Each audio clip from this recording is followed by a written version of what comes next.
Board exams हैं और everybody wants to be in the top कि अब 90 के ऊपर परसेंटेज बन जाए या 95 बन जाए।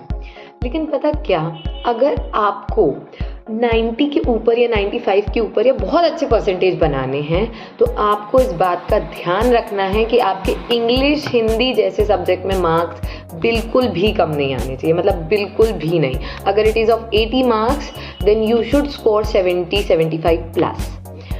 तो उसके लिए क्या करना है, मतलब अगर आपको इंग्लिश या हिंदी में बहुत अच्छे मार्क्स लाने हैं तो उसके लिए कौन सी ऐसी चीज़ें हैं जो करनी है और कौन सी ऐसी चीज़ें जो बिल्कुल नहीं करनी, मतलब बिल्कुल जिन चीज़ों से बचना है। तो आज की वीडियो में हम यही डिस्कस करने वाले हैं कि क्या करना है, क्या नहीं करना है, किन बातों का ध्यान रखना है। And even I will show you the sample paper and also the answer key, that how your paper is going to be checked. That is also very important that you should know कि किन points पे आपको marks मिलने वाले हो, किन points पे आपको मार्क्स बिल्कुल भी नहीं मिलेंगे, कौन सी गलतियां जो नहीं करनी है। तो चलिए जल्दी से शुरू करते हैं, लेकिन उससे पहले if you will this video will be helpful for you then do not forget to subscribe to the channel. Let's start.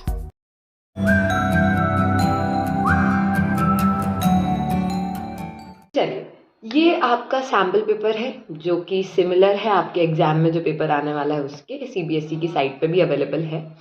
तो अगर हमारा ये पेपर आने वाला है तो उसमें फिर हमें इस पेपर को डील कैसे करना है, टाइम को कैसे यूज़ करना है और कैसे कैसे हम ज़्यादा मार्क्स गेन कर सकते हैं उस पर बात करते हैं। सबसे पहले आपके पेपर में 3 सिंपल इंस्ट्रक्शंस लिखे हुए हैं। सबसे पहला है, आपको पेपर 15 मिनट पहले मिल जाएगा। राइटिंग मतलब रीडिंग टाइम होगा जो आपका 15 मिनट्स होगा, तो 15 मिनट पहले पेपर मिल जाएगा, आप पढ़ सकते हैं। सेकंड लिखा है कि आपके पेपर में 3 सेक्शन है, रीडिंग सेक्शन है, ग्रामर एंड राइटिंग सेक्शन है और लिटरेचर सेक्शन है। ये टोटल आपका पेपर 80 मार्क्स का होगा और डिवीजन ऐसे है कि 20 मार्क्स का रीडिंग सेक्शन है, 20 मार्क्स का ग्रामर एंड राइटिंग है एंड 40 मार्क्स का आपका जो है लिटरेचर सेक्शन है। देन हर क्वेश्चन को अटेम्प्ट करना कंपलसरी है, ये सब लिखा हुआ है।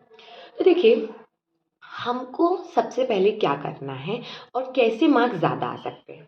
सबसे पहले आप जाइए रीडिंग सेक्शन में, मतलब जब आपको 15 मिनट का टाइम मिलता है, जब आपको पेपर मिलता है, take out your pencil and go to your reading section. उस 15 मिनट में आपको दोनों पैसेजेस पढ़ लेने हैं और दोनों पैसेजेस पढ़ के जो MCQ वाले क्वेश्चंस होंगे, आपको जो आपका रीडिंग पेपर है, जो आपका रीडिंग स्किल वाला पोर्शन है, उसमें कुछ MCQ वाले क्वेश्चंस होंगे पैराग्राफ में से, कुछ राइटिंग वाले क्वेश्चंस होंगे। तो आपको क्या करना है कि आपको वो पहले 15 मिनट में आपका पूरा जो रीडिंग सेक्शन है वो पढ़ के MCQ को मार्क करना है एंड सेकेंडली दैट जो भी आपके आंसर्स है, क्वेश्चंस हैं जिनके आंसर्स ढूंढने थे पैरा में से, वो भी ढूंढ के रख लेने हैं 15 मिनट में। मुझे लगता है कि दोनों का ये वाला काम हो जाएगा अगर आप मार्क कर लेंगे तो। Then second thing that you have to do, आपको जैसे ही आपका पेपर मिले, जस्ट जैसे ही आंसर शीट मिलती है, go for your reading section. जल्दी से आपको reading section with in 30 minutes ख़त्म करना है लिख के। 15 मिनट में आप मार्क कर चुके हैं, फिर 30 मिनट्स में आप 35 मिनट्स 40 मिनट्स में आपको क्या करना है कि अपना जो रीडिंग सेक्शन का लिखने वाला काम है वो ख़त्म करना है। ऐसा मैंने क्यों बोला, बाकी सेक्शंस को सबसे पहले क्यों नहीं? क्योंकि देखिए, जो ये रीडिंग सेक्शन है, अगर आप घर से 1-2 पैरा की प्रैक्टिस करके जाएंगे और ये समझ के जाएंगे कि इसमें मार्क्स कैसे मिलते हैं। अगर मैं आपको दिखाऊं marking scheme of reading section, तो ये आपकी मार्किंग स्कीम है, ठीक है, ये आपकी मार्किंग स्कीम है और इसमें खास बात ये है कि यहाँ पे जो है ये वैल्यू पॉइंट्स और गाइडेंस दी हुई होती है कि कैसे आपका आंसर चेक होगा। MCQ के जो आंसर्स होंगे, अगर आपका ऑप्शन सही है तो फुल मार्क, फुल 1 मार्क, और नहीं है तो फिर नो मार्क। और आंसर्स जो फ्रेम करने वाले आंसर्स होते हैं, जिसमें आपको ये ध्यान रखना होता है कि आपको पैरा में से आंसर्स लिखने होते हैं ढूंढ के लाइन्स। तो देखिए, ये जो एक क्वेश्चन था इस पैराग्राफ का जिसका आपको आंसर लिखना था, ये मैं आपको शो कर रही हूँ। इसमें लिखा है वैल्यू पॉइंट्स और दूसरी तरफ लिखा है गाइडेंस। वैल्यू पॉइंट्स का मतलब है आपके आंसर्स में ये वाले पॉइंट्स होने चाहिए तभी आपको मार्क्स मिलेंगे, वरना मार्क्स नहीं मिलेंगे। ठीक है, वैल्यू पॉइंट हर आंसर्स के लिए दिए जाते हैं। तो इस आंसर के लिए आपको 4 वैल्यू पॉइंट दिए हैं और लिखा है ऊपर any 2, मतलब इन 4 में से आपके आंसर में से आपके आंसर में ये कोई भी 2 होने चाहिए, अगर नहीं है तो मार्क्स नहीं मिलेंगे, ठीक है। और फिर गाइडेंस में कैसे मार्क्स देने हैं वो उसका हिंट लिखा है। तो सबसे पहले लिखा है award 1 mark for 2 correct answer, तो ये 1 मार्क क्वेश्चन था। अगर आपने इन 4 में से कोई भी 2 पॉइंट लिखे हैं रिलेवेंट पॉइंट, तो आपको पूरे 1 मार्क मिलेंगे। और अगर आप में 1 पॉइंट लिखा है या आधा लिखा है या कुछ भी लिखा है, तो आपको हाफ मार्क अवार्ड होगा फॉर 1 करेक्ट। 1 लिखा है तो हाफ मार्क, दोनों लिखा है तो पूरा 1 मार्क, और ऐसे पार्शियल मार्किंग नहीं है, ठीक है। तो इस तरह से जो है आपका अनसीन पैसेज चेक होता है। तो ये बात थी कि आपको अनसीन पैसेज में कैसे करना है। अब हम आते हैं सेकंड हमारे उसकी तरफ, सेक्शन की तरफ। अब हम बात करें कि सेकंड चीज़ आपको आपके पेपर में क्या करनी है। दूसरा सेक्शन जो आपको आपके पेपर में अटेम्प्ट करना चाहिए वो है लिटरेचर का। लिटरेचर का सेक्शन ज़्यादा मार्क्स का होता है, 40 मार्क्स कवर करता है। दूसरी बात, देखो ये बात समझो कि इंग्लिश का पेपर है तो लेंदी आएगा। लिटरेचर वो सेक्शन होता है जो आप लर्न करके घर से जाते हो। आपको हर एक चैप्टर के बारे में पता है, आपको हर एक पोएम के बारे में पता है, आपको 90% ऑफ द लिटरेचर जो पोर्शन है वो बनता है, सारे आंसर्स पता हैं, किस में क्या लिखना है ये तो आप सबको ही पता होता है। अब बात ये होती है कि कौन अपने वर्ड्स में लिख रहा है, कौन एनसीईआरटी की लैंग्वेज में लिख रहा है। अच्छा, ये पॉइंट भी इंपॉर्टेंट है, ये अभी हम डिस्कस करेंगे ये कैसे लिखना है। सबसे पहले बात करते हैं सेकंड, आपको जैसे रीडिंग सेक्शन खत्म होता है, go to your literature section. उसके 2 कारण हैं। पहला, का पेपर लेंदी होता है अगर आप रीडिंग ग्रामर लिटरेचर से करोगे, तो रीडिंग ग्रामर के बाद जब आप लिटरेचर पे पहुंचते हो सकता है आपके पास कम टाइम बचे और लिटरेचर के आखिरी के 6 नंबर वाले सवाल छूट जाए, जो कि स्कोरिंग होते हैं क्योंकि आपने चैप्टर्स पढ़े हुए होते हैं। सेकेंड काम कीजिए कि लिटरेचर पे जाइए, लिटरेचर का सेक्शन आपको अटेम्प्ट करना है। अब अटेम्प्ट कैसे करना है, देखो आपके पास ज़्यादा टाइम है नहीं आज, मतलब 1 ही 2 दिन बचे हैं आपके एग्ज़ाम के लिए। तो अब आप कुछ एक्स्ट्रा तो कर नहीं सकते लिटरेचर के लिए। आपने सारी चैप्टर्स पढ़े होंगे, आपके सारे चैप्टर्स की समरी पता होगी, सब कुछ पता होगा। आप क्या कर सकते हो, आप अभी बैठ के हर चैप्टर का एक मेन क्वेश्चन बन सकता है, क्योंकि देखो आपको भी पता है कि इस चैप्टर की कहानी क्या है और इस चैप्टर में बेसिकली कौन कौन से क्वेश्चन हैं जो पूछे जा सकते हैं। इंग्लिश में ऐसा कुछ बहुत अलग से आउट ऑफ द बॉक्स तो आता नहीं है। तो आप हर चैप्टर का एक 6 मार्क का आंसर बनाओ, और आंसर जो आपके इंग्लिश में आप लिखने वाले हो, मेक श्योर कीजिए कि आप एनसीईआरटी की लैंग्वेज को यूज़ करें अगर हो सके तो, क्योंकि ज़्यादा टाइम नहीं है तो मैं ये नहीं बोलूँगी कि आप फिर से एनसीईआरटी उठा के आंसर्स बनाओ, वो तो पॉसिबल नहीं होगा आपके लिए। लेकिन जितना भी पॉसिबल हो आप प्लीज़ ये मेक श्योर कीजिए कि आपके आंसर्स में एनसीईआरटी की वर्डिंग्स हों, एनसीईआरटी के सेंटेंसेस यूज़ कर रहे हैं आप, उससे फ़ायदा होता है। दूसरी चीज़, अगर आप हर चैप्टर का एक बड़ा सा 6 नंबर का आंसर बना लेंगे, तो आप ये समझते हैं कि जो ये लिटरेचर में अगर हम बात करें तो जो 3 सवाल हैं जिसमें से आपको कोई 2 करने होते हैं, वो 6 मार्क के आते हैं, फिर और 12 मार्क के भी 3-3 मार्क्स के सवाल आते हैं। तो ये जो 3-3 मार्क्स वाले सवाल हैं, इन पे भी आपको ध्यान रखना है कि आपको आंसर्स कैसे लिखने हैं। अगर हम इनकी मार्किंग स्कीम देखें कि मार्किंग स्कीम कैसे होती है लिटरेचर की, जो कि बहुत इंपॉर्टेंट, आपको समझना पड़ेगा कि आपका आंसर चेक कैसे हो रहा है। देखिए, if we go to the marking scheme of literature, literature पे आ गए, लिटरेचर की मार्किंग स्कीम यहाँ है। देखिए, मार्किंग स्कीम में क्या होता है कि आपका जो आंसर है वो किस बेसिस पे चेक किया जाता है, वो चेक किया जाता है वैल्यू पॉइंट्स पे। वैल्यू पॉइंट मतलब जो आपकी ये मार्किंग स्कीम होती है वो आपके जो जो भी करेक्ट कर रहा है कॉपी उसके पास होती है, और वो ये देखता है कि जैसे इसमें फर्स्ट क्वेश्चन जो आपका था लिटरेचर का राइटिंग वाला, उसमें 2 पॉइंट्स दिए हुए हैं वैल्यू पॉइंट्स। अगर आपके आंसर में ये 2 पॉइंट्स हैं तो आपको मार्क्स मिलेंगे, और नहीं है तो फिर नहीं मिलेंगे।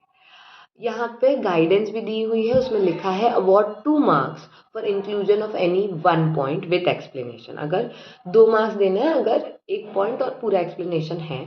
Award 1 mark if the impact is listed without explanation. अगर दोनों इम्पैक्ट लिखे लेकिन बिना एक्सप्लेनेशन के लिखे तो सिर्फ 1 मार्क देना है। फिर देखिए, 1 मार्क किसका है, 2 मार्क का तो क्या था कि पॉइंट्स होने चाहिए। फिर 1 मार्क किसका है, वो 1 मार्क्स है कि आपका जो आंसर है वो ऑर्गेनाइज्ड होना चाहिए, मीनिंगफुल होना चाहिए।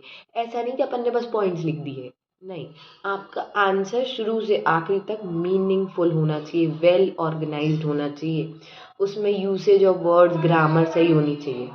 इवन इसमें लास्ट में ये लिखा हुआ है, आप पढ़ सकते हैं, deduct half mark for over the score if there is a lot of grammatical mistakes और स्पेलिंग मिस्टेक्स। ज़्यादा ग्रामेटिकल मिस्टेक्स हैं या स्पेलिंग मिस्टेक्स हैं तो हाफ मार्क डिडक्ट होगा।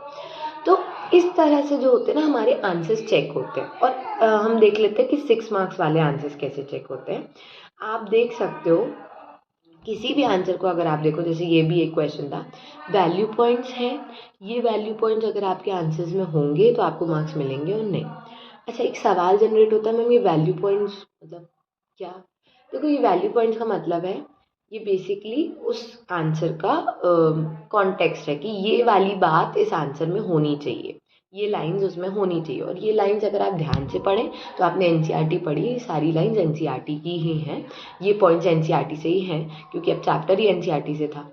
तो ये मेजर पॉइंट्स उसमें होने चाहिए आंसर में, तभी वो आंसर कंप्लीट माना जाएगा। मतलब अगर आपसे पूछा है कि फलाने फलाने जगह का राजा कौन था और आप उस राजा की कहानी लिख रहे हो तो मार्क्स नहीं मिलेंगे। राजा कौन था, कैसा था, उसके बारे में फिर आगे लिखोगे तो जो सवाल है कि वो कौन था, तो आपको उसी का आंसर देना है कि वो कौन था, ये नहीं कि वो कहाँ पैदा हुआ था और उसके पेरेंट्स कौन थे, ऑल ऑफ दैट। ठीक है, तो बेसिकली वैल्यू पॉइंट्स पे ही आंसर चेक होता है और उसके बाजू में गाइडेंस भी है। मैं कोशिश करूँगी कि ये जो सैम्पल पेपर है और ये जो मार्किंग स्कीम है इसका लिंक डिस्क्रिप्शन में दे दूँ, तो आप डायरेक्ट डाउनलोड करके फिर देख लीजिएगा कि कैसे करेक्शन करते हैं। हम आपको एक रफ आइडिया दे देते हैं। Now the next thing is that how your 6 mark question is being checked. देखो कैसे चेक होता है। आपको 3 मार्क मिलेंगे sustained, clear, well developed response. जो भी आपका जो टास्क था, जो भी आपका सवाल था, उसके लिए क्लियर रिस्पॉन्स जो है, सही से आर्ग्यूमेंट्स दिए हुए हैं, सही से आपने एविडेंसेस जो भी हुए थे वो सारे प्रोवाइड किए हुए हैं। 2 मार्क्स मिलेंगे largely a reasonable well develop personal response to the task, clear justification with arguments. मतलब जो भी आपका सवाल था उस पर क्लियर जगह, उसके 2 मार्क्स हैं। फिर 1 मार्क पर्सनल रिस्पॉन्स पे, तो मतलब हो सकता है वो ऐसा सवाल हो जो स्टोरी से रिलेटेड हो, तो स्टोरी के लिए पहले आपने जो लिखा उसके 3 मार्क्स है वेल डेवलप्ड रिस्पॉन्स के, फिर 2 मार्क्स हैं कि उसका क्लियर जस्टिफिकेशन, और फिर 1 मार्क्स है आपका पर्सनल रिस्पॉन्स के, आप उस पर पर्सनली क्या कमेंट कर रहे हो। फिर listed awareness of the task, listed justification और उस सब के हाफ मार्क्स है। तो इस तरह से ये जो 6 मार्क का आंसर का जो होता है वो चेक होता है। बेसिकली क्या होता है, 6 मार्क का जो सवाल होता है ना, वो एक स्टोरी वाला सवाल होता है, जो मैंने आपको बताया।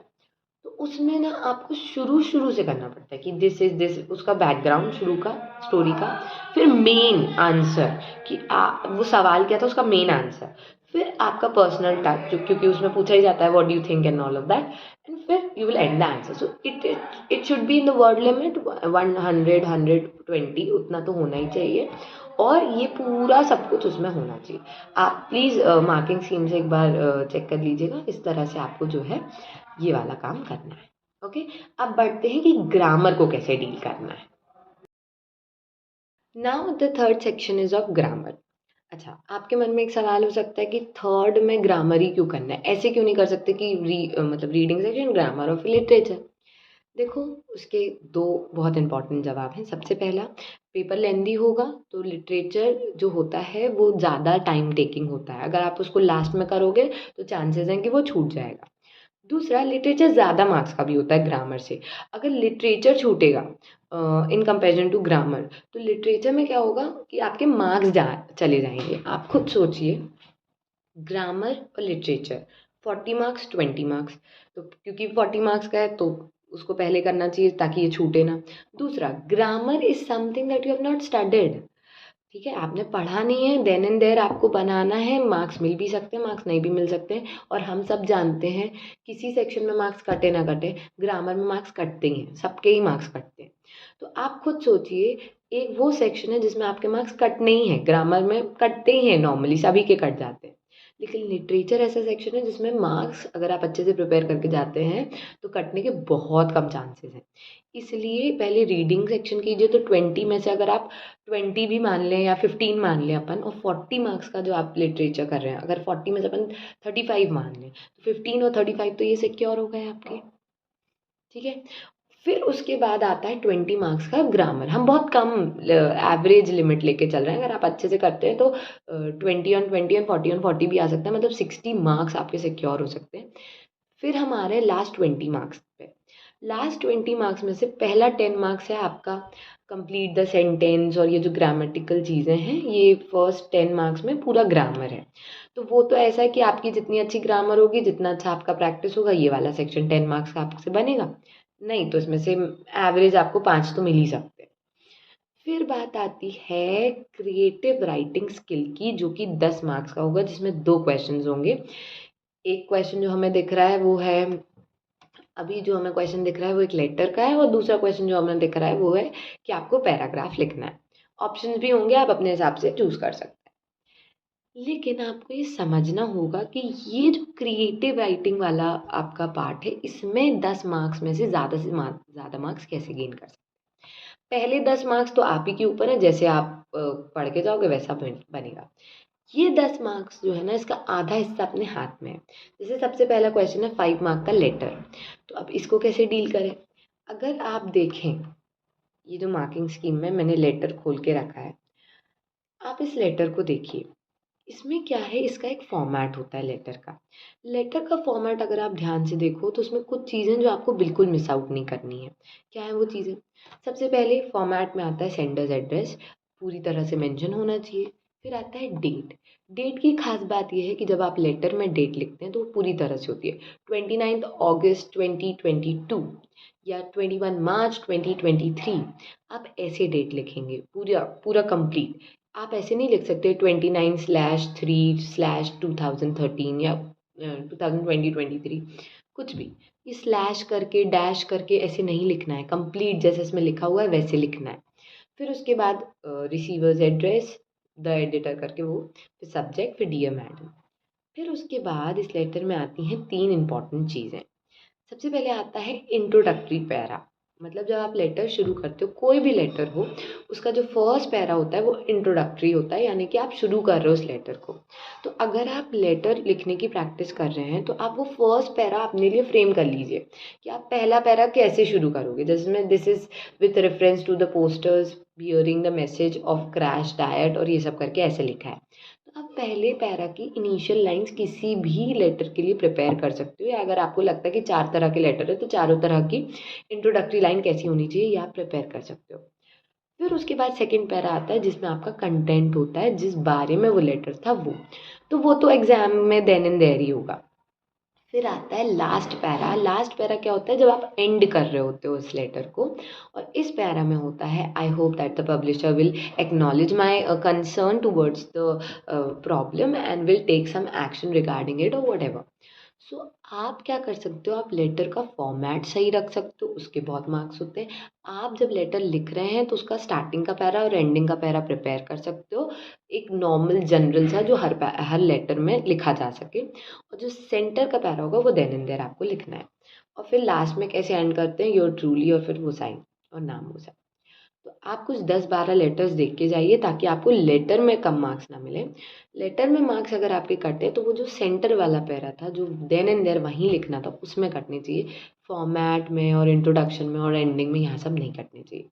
तो अगर देखा जाए तो 5 में से 3 नंबर आप सेव कर सकते हो अगर आपका फॉर्मेट और ये सब सही है तो ये बात थी लेटर की और ग्रामर की।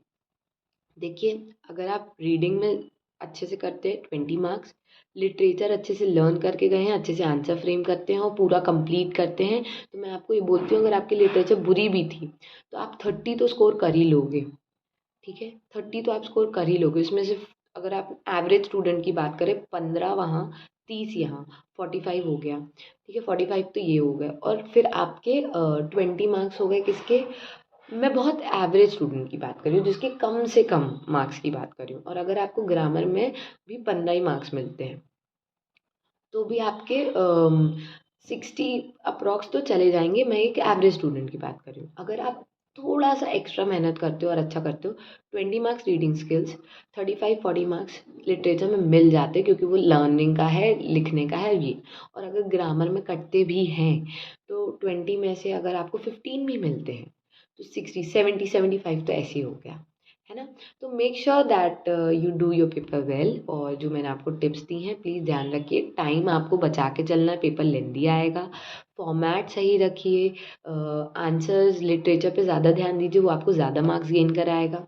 लेटर वगैरह अच्छे से करिएगा क्योंकि उसमें मार्क्स मिल जाएंगे। बाकी ग्रामर तो देन एंड देयर ही करनी है। तो प्लीज़ अगर आपसे हो सके तो आज कल में, अगर आपके पास 2 दिन बचे हैं, 1 दिन बचा, जो भी दिन बचा है, उसमें एक पूरा 3 घंटे का पेपर जैसा मैंने बताया, अगर आपको ये हेल्पफुल लगता है तो उसे उस फॉर्मेट में सॉल्व करके देखिए। मैं गारंटी से बोल रही हूँ टाइम बचेगा, जिन चीज़ों में ज़्यादा मार्क्स मिलने हैं वो कंप्लीट हो जाएंगे, और जहाँ मार्क्स कटने भी हैं वो भी चीज़ें अच्छे से हो जाएंगी आपकी। तो make sure that you do that.